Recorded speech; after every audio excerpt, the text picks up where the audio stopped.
Voilà, oyo ezali sixième partie na biso ya enseignement na biso sur le thème comment vaincre les réclamations sataniques. Voilà, eza sixième partie ya enseignement na biso sur comment vaincre les réclamations sataniques. Lolengani tomi ko longa banguya ya satana oyo bendaka biso. Voilà, yo moto partage ka continuer ko partager. Zamba ko pambola yo soki otangi oyoki yango osambeli simanango partager pe na baninga pour ekoki ko aider moto moko quelque part. Que mon Dieu vous bénisse. Termina biso tozo sala répéto bandaki a to komi na sixième partie. Termina biso to intitulango comment vaincre le lengeni to kolonga. Comment vaincre les réclamations sataniques. Le lengeni to kolonga ba nguya oyo e benda kabiso. Enseignement na biso ezo continuer.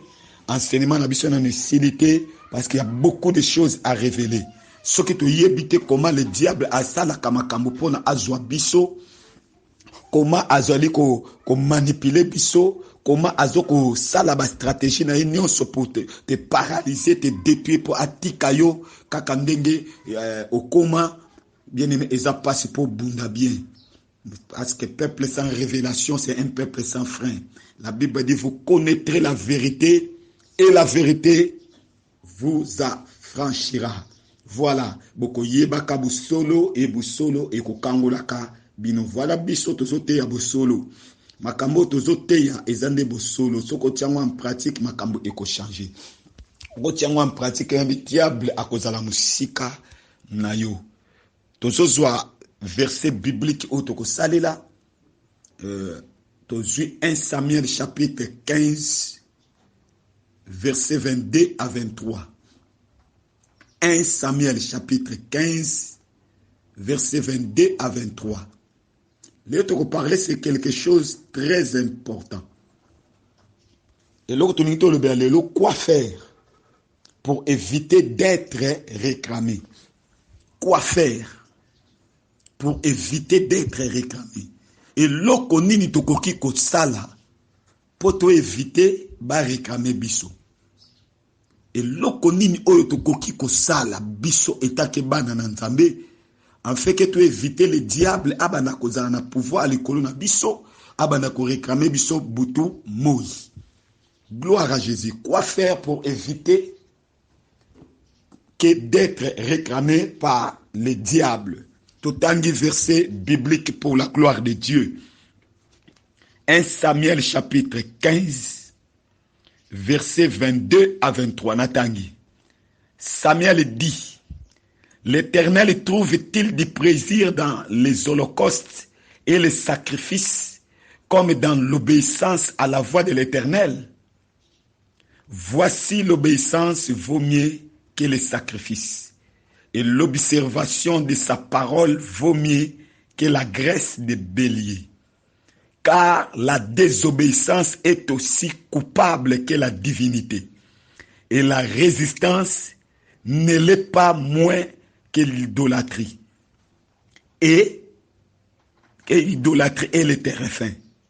Puisque tu as rejeté la parole de l'Éternel, il te rejettera. Il te rejette aussi comme roi. Voilà. Samuel dit, l'Éternel trouve-t-il du plaisir dans les holocaustes et les sacrifices, comme dans l'observation à la parole de l'Éternel? La question.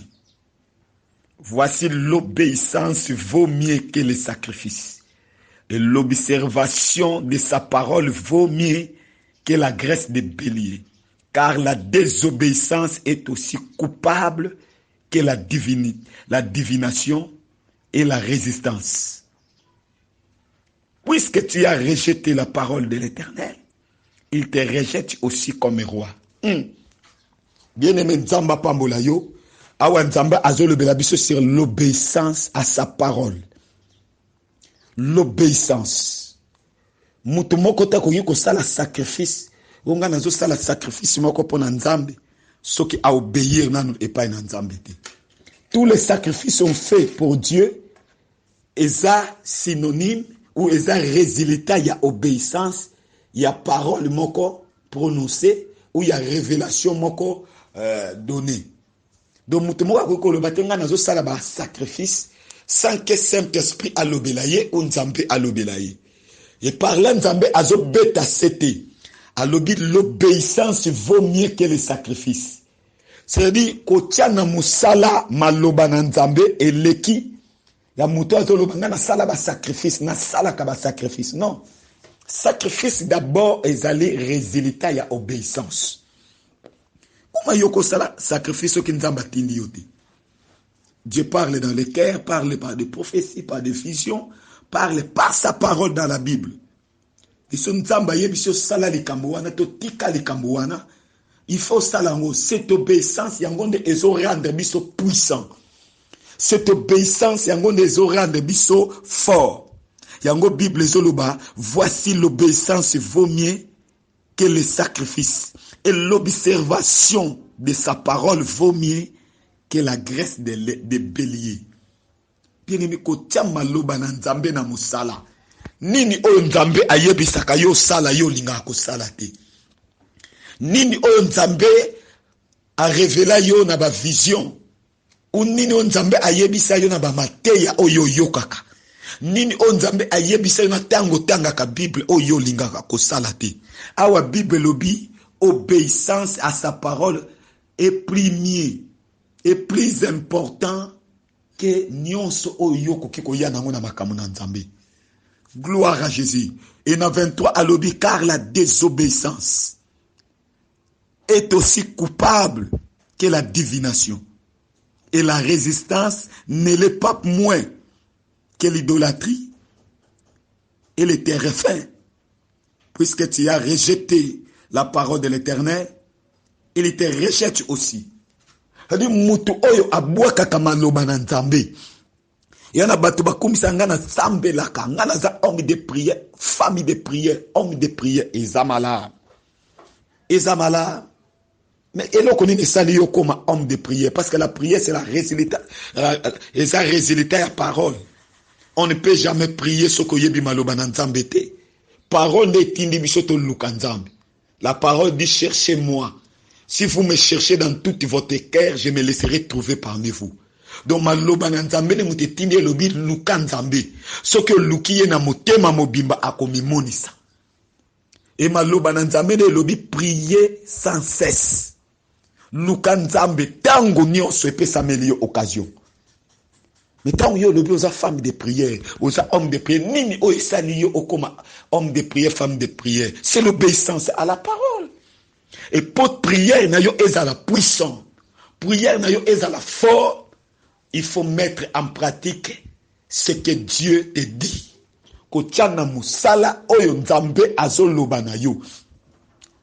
Et quoi faire nintori ko sala pour éviter ma réclamation pour éviter ma réclamation et loko aliboso foye ba foko tiaka na misala ce qui est écrit oyo bateya kayo ezana batu bakoma kopona mateya awa pasteur a touché mabe oyo za pena zo lobela ngai mais mateya fo lobela nga soki mateya ezot lobela ba mir ezolobela banzete mateya comme tout abakiti waneza sous mateya te la parole est venue pour les hommes la parole de Dieu est venue pour prêcher des hommes maloba na nzambe eya pona eteya bato bien aimé soki ozolanda pasteur moko prophète évangéliste apôtre un enseignant ou c'est-à-dire docteur de la parole azoteya maloba na nzambe moni makambo wana et simbi motema na yo. Yeba que Dieu veut changer ta vie. Yeba que Dieu a commis ce qu'on attend à Pambolesco, il te dit des choses à faire. Azo yebiso makambo isengeli yo osala pour changer vie na yo. N'oublie pas bien-aimé qu'au Bossanate, il n'y a pas un roi sans loi.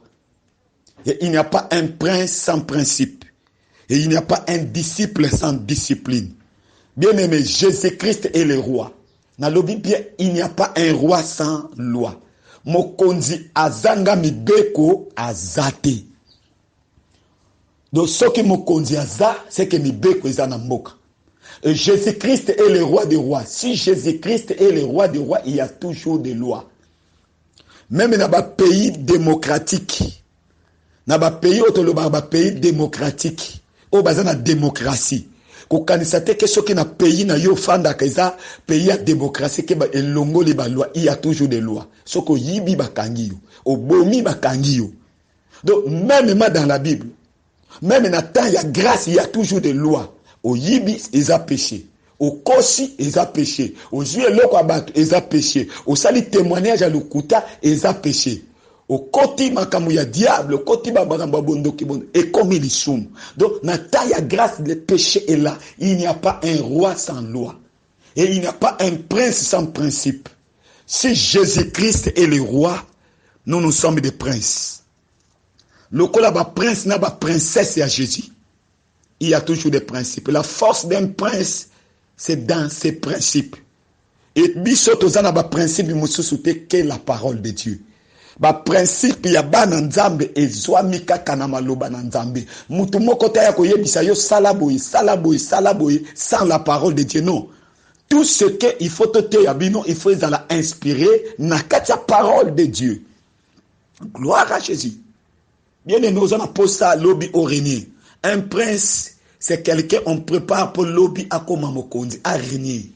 Comment yoko faire un trône? Comment yoko pesa ba ordre? Comment yoko diriger? Comment yoko kiko changer entourage na yoto bato mususu? So ki yo moko oza ko garder ba principité. Bien aimé, chama principe ya nzambe en pratique. Au comment même prière na yo eko koma puissant. Prière na yo eko koma fort. Et troisième chose na lobi, il n'y a pas un disciple sans discipline. Le mot disciple ça deux choses. O etongi mo wana disciple. Le mot disciple signifie la soumission et la discipline à ton maître. Donc, la disciple était sans soumission et sans discipline. C'est-à-dire, place union sur bazo lobela. Bazo lobela, disciple, bengi mutu disciple. C'est que muto bengi disciple. Disciple na dinga de l'aksi mouye koli. Mouye koli ya Yesu. Mouye koli ya makambo na nzambe. Donc, muto bengi disciple à Jésus. Et là, quand il bosse, faut te pas disciple, wana ezali soumission. C'est des soumissions et ça obéissance à ton homme, ton obéissance à ton maître, l'obéissance à ton chef. Qu'est-ce que chef a yebisi yo oyos obéir te? Ce qui me conduit na yo Jésus-Christ de Nazareth, le roi des rois, le seigneur des seigneurs, le grand guerrier, le Dieu tout-puissant. Après si yo ordre, il faut qu'obéir. Les disciples de Jésus, ça bateau, bazo quoi prendre pour lobby, ça la makambo bien. Et il n'y a pas un disciple sans discipline. Il n'y a pas un disciple sans discipline. Ce que ça disciple, il faut être soumis. Na maître na yo na maloba maître. Puis il faut discipliner ba sentiment na yo. Gloire à Jésus. La soumission et la discipline. Bien aimé. Nzamba asunga yo bien-aimé, soki tokotia maloba na nzambe en pratique. Le diable akozala musika na biso. Diable abanga maloba na Jésus. L'ennemi abanga muto atia maloba na nzambe en pratique. D'ailleurs même une fois autolobi la Bible zoloba, la foi vient de ce qu'on entend. Kondima e yaka e utaka na oto zo yoka. Yana moi si mususa mikumisa na za muta kondima makasi ya.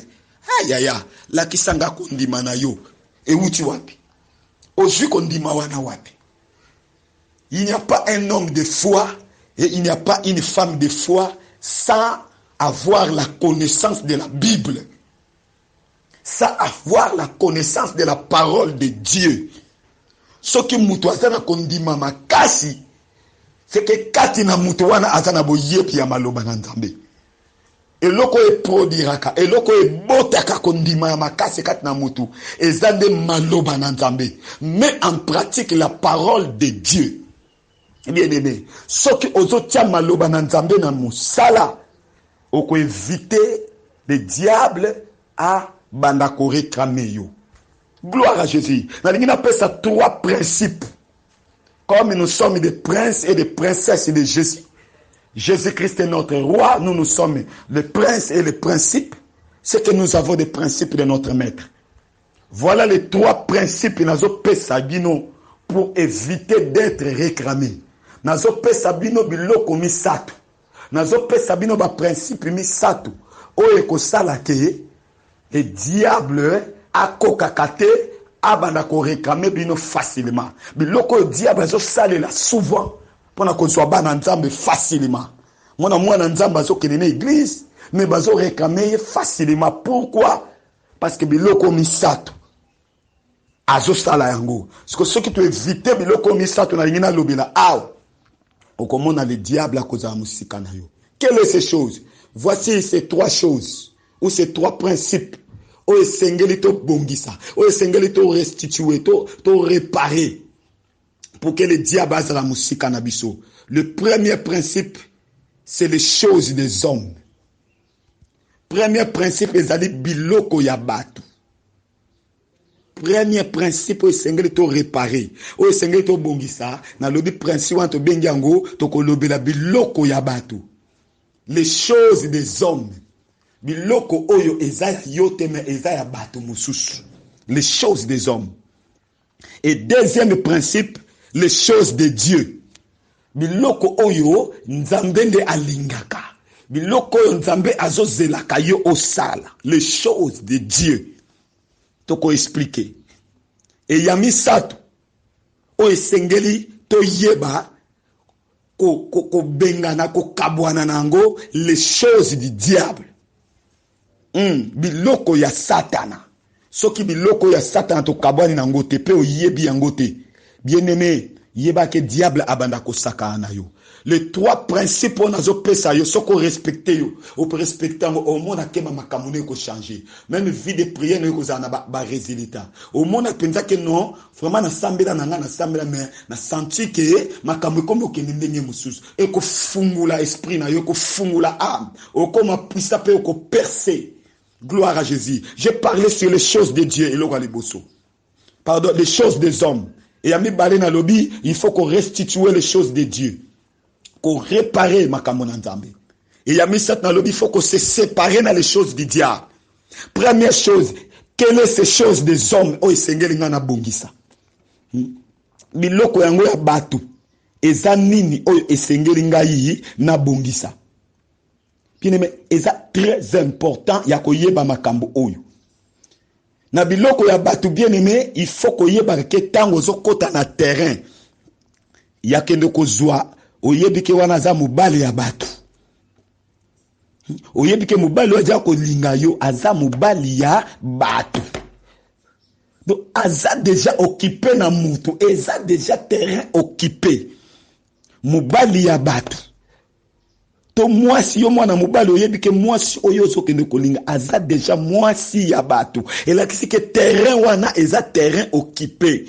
Bien-aimé mibali bazana bango bazo tula. Basi bazana bango bazo tula bazo lukani yo kaka ba oya bato. Il faut remettre les choses des hommes. Tika mubali ya bato.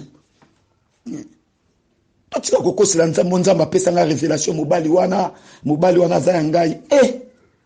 Nzamba permeta mwana mwasi wana akuta na mobali basali libala baboti bana kaka yo ye mikolomba moko loba wana za mwasi na yo wana za mobali na yo tika lokuta tika kokosela nzambe ya okenda ka église mon frère okenda ka église yo ka maloba na nzambe mais soki pasteur na yo azote ya yo biloko te obanda okenda ka église ozo sama kamnesi mais rien ne changera tika mwasi abatu tika mobali abatu. Remettre les choses des hommes aux hommes. Kolo biloko, ko kota na terrain ya batute. Ko zwa eloko ya batute. Ça c'est première chose. Bien aimé eloko yo bana nzambe bazo banga susute. Loko la si o sepeli déjà na beauté à moi si wana le bia o eko ya ngana ko zwa ye kaka. Le diable peut ko zwa yo ako réclamer yo. Ako boto la yo nyonso ezo sala fierté na yo tika mwasi abatu tika mobali abatu bien aimé et ko sunga yo vie de prière na yo ezana efficacité ezana ba résultat. Gloire à Jésus. Et loko mibale na ko lobela awa na ba exemple na zo pesa biloko abatu ndenge Jérémie 48 verset 10 ezoloba. Jérémie 48 verset 10.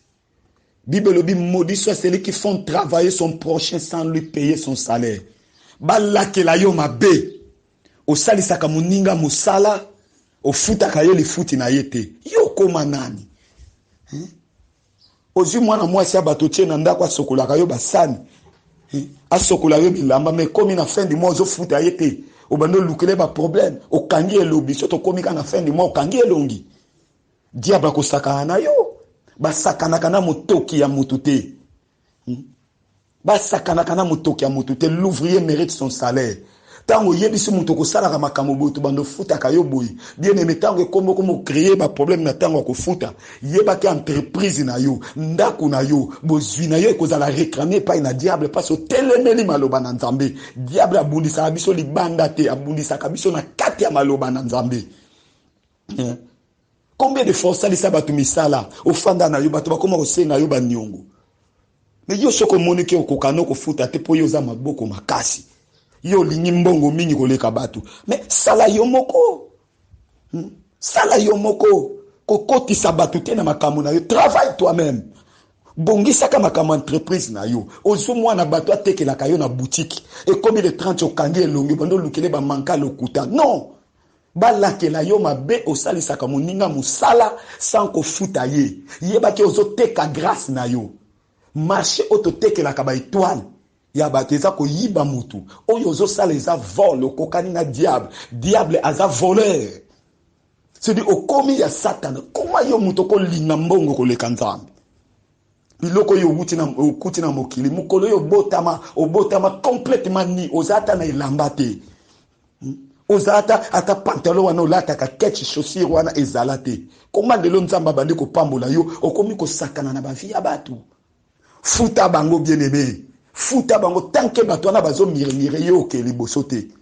Tanke bato wana bazo loba yo ko bonga te ko sepela te. Biloko ya bato bazana droit nango. Asala ki musala na ye azo mériter li futi. Nzambe ne alobi l'ouvrier mérite son salaire. C'est très important. C'est très important. Bien aimé, ko salisa ka muninga musala ya pamba te. Il n'y a rien pour rien. Tout est payable. Tout est payable. Ko sakana ba air mutu te. Ko lekisa mutu ba air te. Tango ju temps ya mutu, yeba ke temps oyo zu na azo sa déjà parti à vina, azo mériter salaire. Biloko ya batu. Bien aimé, okota na ndako ya batu, ofanda, ofutaka na yo te, ofanda na yo. Eza biloko ya batu so mutu wana azo mire, okozwa ba problème. Parce que bano équipe espace na ye na ofele. Ba démon bakoya ba ndoki bakoya bako compliqué yo ko linga kabiloko ya ofele te biloko abatu. Soki kolo eloko azo mirni azana droit likolo na yango. Yena mutu muso defa mbongo. Yo defa mutu mbongo. Oyebi se inisame na kozongisa. E komi tango kozongisa bokomo ko kima. Bili biso tozomona na Congo na Bangola bato bamo defa na mapana tongo. Defi mapana tongo mais komi na tongo boye mama mapa ya kongola mwa mbongo na yo kimi oke bombama. Oh. Na 200 francs, 200 kwanza. Yo zo kima. Solo na kolombongo kitisa ye mutema. Sans quoi soit bandi ko mirmire que commerce na ngana sala ki calcul. Et il y a déjà malédiction de colonne na yo pesier freinage. Au saleli courant ya bato saleli ma ya réside des eaux. Ce qui facture futa bien aimé. Batuwana belé baza ba occultiste. O bazo sala ba makambo wana. Yo yebi source ya bambongo na bango. Soko saleli courant ya nyongo, o saleli ma ya nyongo, les 30 coquilles, bien aimé ko lingate batuwana, babandolo baloba. O saleli ka télévision ya nyongo futa kana fin du mois. Futa mbongo na bango so moni okokate ko salela te. C'est les choses des hommes et ça ko appartenir na batu. Futa ba facture, soit kata ozana problème te sans quoi oko multiplier les problèmes. Batuwana oyedite source ya mbongo na bango, be utaka wapi. Bongisa na batu. Okomona même prière na yo kozala kinya. D'ailleurs, principe ezabo soko lingo sambela. Yo homme de prière, femme de prière. Yo kanisa kama kamono ceci la kana prière. Non, il y a d'autres choses, il faut arranger avec les gens. Il faut obongisa na batu. Nzamba lobi boy. Soko lingo ke sambela. Oke to tumbela yembeka. Ozana problème na batu. Tikana no makamba ko tumba bambeka.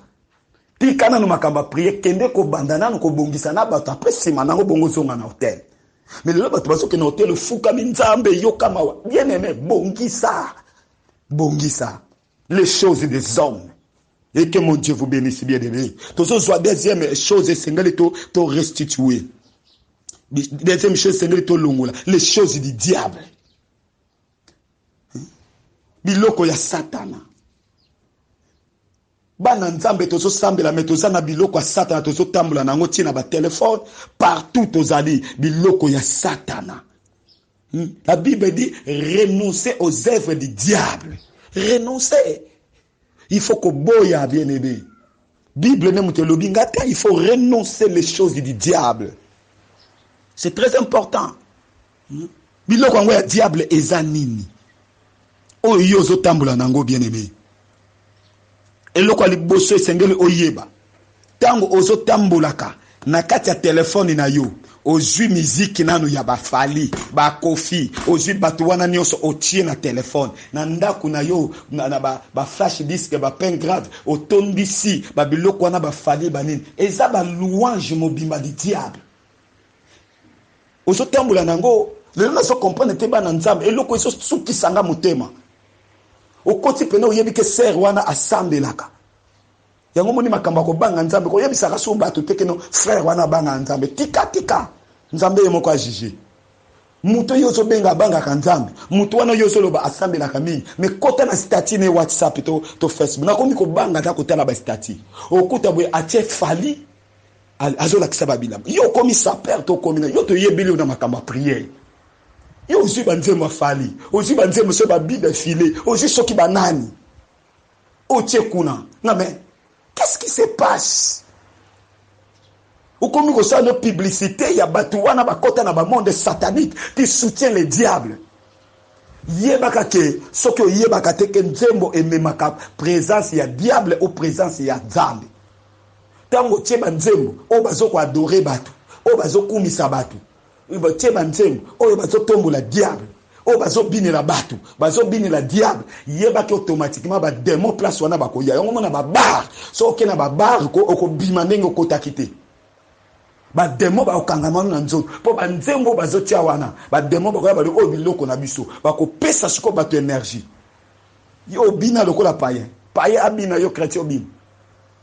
Yo kasi ne ba binga kawana e akate wa yekola te e ba démon ba pesa stratégie milimo ni okazo kota bango na baba milimo tiko yo meni bar na kati ya ndako bar na kati ya ndako otila ngo pe bluetooth yo kabas kofi azobeta fale azobeta ba kudu rezobeta biso ketaka kudu musique moko compliqué wana saka soki angolais ayoki mbala moko sentine ti yesu akiti donc kudu wana soki so ebeti oyo angolais no sa moi sa sentine ti Jésus Christ aye makama malamu ye il place aza suki amutu etelemi ne ba démon ba ye ba no ebise biloko na biso po oza ya bango yango lingaka biloko wana yana bato muso po ala la fois tia banzembo wana ba fali ba kudu atia ngona mutu azoyoka so akoyoka bia kolala bien mais tia musique nzambe likolo ayebiso frère wana lingi ko déranger parce que biloko wana eza yete ya sana milima démon il faut biloko abe utaka na monde ba démon musique ya mokili longola bien aimé effacer ba film pornographie. Oyo mutoza na mwasi toza na mobali te ba film pornographie na téléphone OK nango gauche droite eko mema yo wapi ba mari de nuit ba femme ni pelobo ya pa ina so bala te oko bala ndenge nini na biloko ya Satana. Nani alakisa Adam ndenge nini akozana na mwasi nani alakisa Eve ndenge nini akozana na mwasi yo kanisi makambo chambre ba yekola ngo na téléphone ba yekola ngo na internet est-ce que na tango ya Adam na Eve ba botate yo kate masola ba kaye ba botama ba bed ba botama est-ce que internet ezaki ba film pornographie ezaki biloko so ke ko yekola olingo ki nango wapi biloko Satana boma bien aimé boma YouTube ba tele biso wana esa pena makamba bien yo kote makamba bien ozaka te kaka biloko wana osana ba livre magique otanga katanga ka chaque jour esa initiation yo za mwana nzambe ba livre no sana ngo nini bible kutozaka nango te même na téléphone longo la biloko Satana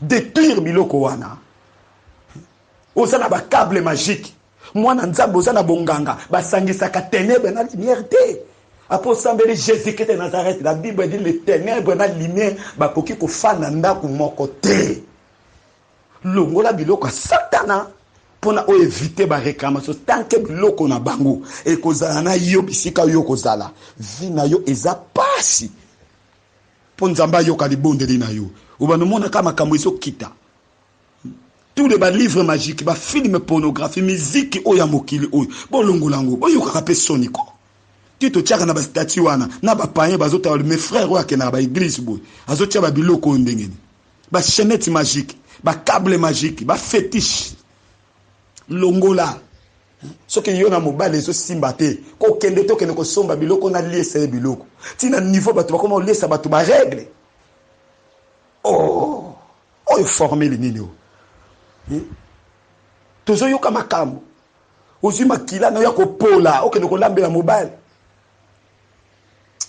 nzamba yo kelo mawa bien aimé changer yo kama te ya oyo zwa conscience senga mawa na nzamba limbisa yo yo moko zo benga ba démon na kana yo metango esimba te o no ba pasteur bazote ya bien te pasteur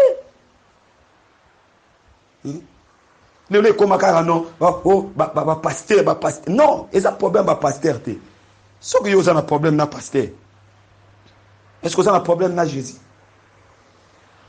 est-ce que ça na problème na Jésus pasteur te muta ko pambola eza Jésus il faut nzamba sala soki yo za bien ba pasteur ne baza problème mais yo makambo esimba pona nini ezo simba te yo nde oza na problème parce que ozwi biloko ya diable olati yango na nzoto ekomi biloko na yo eza biloko na biso te yo oza mwana nzambe lokola ozwa ngolu ya kondimela Jésus Christ comme Seigneur et Sauveur il faut biloko wana ebima oya prière lelo okotumba biloko nyonso otiaka wana batrace nyonso badémon oyo bayaka na nzela louange ya musique ya mokili o batika la bene ba démon na bazaka teti tango zotia musique wana mokili na ndako ba démon na ba okanga ndako mobimba e okomona eloko liboso okomona eza ba destruction biloko ekomi ko beba makama mbongo ba no beba libale ekomi problème uzana mobali kama mutu ekomi libanda mwasi misuka libanda po yo moko bendi satana na kati ya ndako longola bien aimé les choses du diable. Et tant qu'on côté en prière, on commence à te makambo échanger. Et troisième chose, na lingina lobande place na so soukalelo. Les choses de Dieu, biloko ya nzambe, o sengeli o réparer. To lobeli biloko ya batu. Bongisa na batu. Et to lobeli biloko ya diable. Longola ango renoncer, détruire ango. Et to so lobela les choses de Dieu. Dans les choses de Dieu, bien-aimé, Malachie 3, chapitre 7 à 10. Proverbe 18, 16. Voilà. Dans ma communauté, on appelle ça un verset. Exode 20, 17. Voilà les choses des hommes. Luc 10, 27. Les choses des hommes. Jérémie 48, 10. Les choses des hommes. Voilà. C'est très important. Maintenant, les choses de Dieu. On appelle ça Malachie 3, 7 à 10. Proverbe 10. Non, Proverbe 18, 16. Bien-aimé, biloko Nzambe ayebisio 1, il faut payer ta dîme. Malachie 3, mettez-moi en épreuve. Yo moto zaka na entreprise, yo moto salaka quelque chose. Yo moto Nzamba pambolaka, yo Nzamba lobi faut ko mekaka ngai na ba dîme. Il faut payer ta dîme. Et ça, biloko Nzambe, ça va part de Dieu. Parole l'obéissance à sa parole et l'équinion soyo koki ko sala pour Nzambe. Soki Nzamba yebisi yo ke pambwa mi faut longola 1/10 au pesa. Ayebi pourquoi? Les offrandes, faut pesa kaba offrande. Ba action de grâce. Il faut respecter aussi le programme de prière. Programme à prière à l'église na yo négligent pour l'année. Respecte ça. Programme à prière à l'église na bino à partir d'aujourd'hui. Il faut au commango quelque part que na 16h to sambela kaboye, na 17h to sambela kaboye. Respectez le programme ya prière. La Bible dit honore le jour du sabbat et sanctifiez le jour du sabbat. Même si bateau, comment ressemble la caba dimanche, le jour du sabbat, c'est le samedi. C'est le jour du sabbat, qu'est-ce que le diable a sali? Aju mukolo oyo nzambe asenga biso to adorer. Le diable a joué mukolo wana équipé ango ba show, ba fête inutile, bo sokola ba bilamba, bo tia ba propriété. Mais mukolo wana nde mukolo oyo nzambe atinda biso to sambelaka. 7e jour. C'est le samedi, ce n'est pas le dimanche. Il faut prier. Même si biso ba pasteur to tia ba kilité, mais jour du sabbat, et ça jour à kokende ba hotel, ité na ba barité. Et ça ba jour à ko sambela nzambe. Ya ko adorer l'Éternel. Ce qu'on a dans la communauté moko bango basambela ka samedi soko critiquer bango soko yebi mama nzambe te awa pena nzambe jour wa recommanda auto photo luka kaye na muzindo il faut to tika mama c'est dans samedi mais ba église oyo ba memela biso makamango ya nzambe si ba côté ça déjà virus ba memeli biso dimanche oui dimanche par révélation soto lobi ke eza mokolo Jésus Christ assez quoi qui et un problème était même kolwana yesu aloba était que yango nde photo sala ba kilit mais on prie quand même ngana pekisite muta sambela dimanche ngape na kenaka dimanche ko sambela bible ko te lobi prier sans cesse mais le jour où nzamba so c'est to sanctifier makas to tombole makas c'est le jour du sabbat donc ko bima na parole te po diable ko saka ko diable a yebi puissance à journée à samedi yango a bebi sango oto lobana ki kongo patakasi yango a ce journée tiango makambo na ye. Bien-aimé Téléma, chaque samedi, joie 4 ans, il y a prière, Sambela. Honorer Nzambe. Les choses de Dieu, hein, bien-aimé. Respecter tes offrandes. Yo pesaka dimite. Yo que te bible l'ouvrier peut mériter son salaire. Pasteur wana oyo tungi saka chaque façon makambo baby. Mais tant makambo bonga ka yo zara wapi. Tu peux makambo bongi. Fais des choses, des bonnes choses. Pasteur pe azana ndako azana ba makambo fo asala zwa katana yini so pour se concentrer pour t'aider. Frère moka no lo ba pasteur balingi mbongo surtout ba prophète balingi mbongo. Mais yo pe kota makambo ngo po batu balinga makambo epesa mbongo. Yo yebite kote ba diama ebima na balunda batu bakenda kaka. Mais kota pe makambo pasteur yo kan c'est ça facile. Ce n'est pas facile les musala mobimba. Respecter musala moninga. Et respecter aussi les hommes de Dieu. Ce sont des choses de Dieu. Et ça choix. Yanzam. Muto yo nina ko humilier, ko négliger. Nzamba ndimi ya poni. Yo ko boya eloko nzamba ndimi. Honore la parole de Dieu. So mone eloko simplicité. Kanga munoko betano kara sambela nzambe. Ke obando loba yo zo loba mais nzamba longoli ye grâce te nzamba longoli ye ministère te nzamba pona ye bongo amona kana fiti nzamba ye ba fiti mais azwa ye bongo yo problème no nini na basali na nzambe plus so kota kana ba musique wana ba wenge wana o koma na ba problème tikete nzamba pambola bino voilà soit matéria otia en pratique détruire au faut détruire bébissa au faut bébissa restaurer au faut restaurer à partir de aujourd'hui ta façon de faire des choses est changée. Voilà ce lingo côté en contact na biso numéro na biso allez plus 244 947 31 99 12. C'est votre humble serviteur le prophète Achille Mbala. Que mon Dieu vous bénisse.